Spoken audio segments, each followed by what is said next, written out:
जे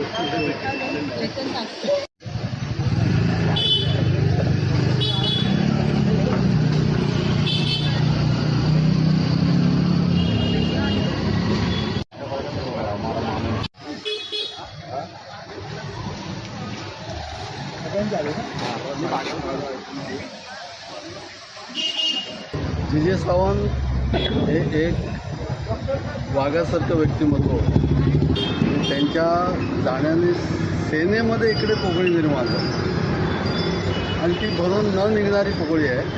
ती नंतर कधीच त्यांना ते जमलं नाही या विभागामध्ये करणं. वेगवेगळे व्यक्तिमत्व त्यानंतर डेव्हलप झाले, त्यापैकी मी आहे. लोकांना हवं असं वाटणारं असं व्यक्तिमत्व. आज जे सावंत यांच्या स्मरणार्थ दरवर्षीप्रमाणे इथे त्यांच्या आठवणीमध्ये फुलं वाहिली जातात.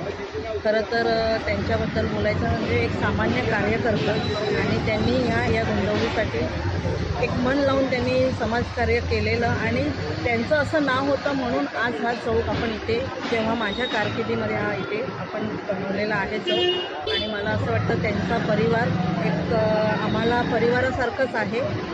आवर्जून ह्या दिवशी त्यांची आठवण काढण्यासाठी त्यांचे दीपक सावंत त्यांचे पुत्र आहेत, ते आम्हाला दरवर्षी इथे बोलवतात. एक सामान्य माणूस जेव्हा समाजामध्ये काम करतो तेव्हा त्याचं एक व्यक्तिमत्व असतं, आणि त्या व्यक्तिमत्वाची आठवण ठेवण्यासाठी हा चौक तेव्हा उभा केलेला आहे. आणि दरवर्षीप्रमाणे आम्ही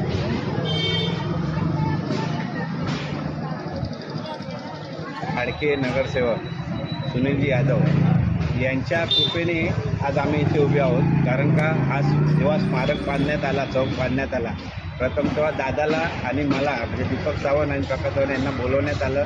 तेव्हा माझी आमदार रमेशजी लटके, नगरसेवक संजय यादव आणि तसेच मोलाचं म्हणजे तिथे योगदान म्हणजे सुनीलजी यादव यांनी जे दिलं, त्याच्यामुळे हा चौक उभारण्यात आला.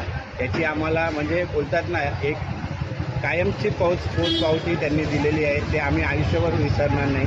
आणि आज आपण सर्व जे इथे चौकात जमा झाले आहोत, एक मराठी माणसाचं इथे नाव लागलं. कुठलंही राजकारण लांब ठेवून समाजकारणाला जे त्यांनी न्याय दिला, त्यांच्यातही तीच एक आम्हाला ओळख दिसत होती. आज आम्ही अंधेरीतलं एक मोठं नेतृत्व गमावलं, ते सुनील यादव साहेब. त्याच्यानंतर आता आपला संजय यादव आलेले आहेत ताई, आणि त्याच्यानंतर आपल्या आता नगरसेवक ताई. तो आम्हाला असंच पुढे सहकार्य लागेल अशी शुभेच्छा देतो आणि आपल्या सगळ्यांचे आभार.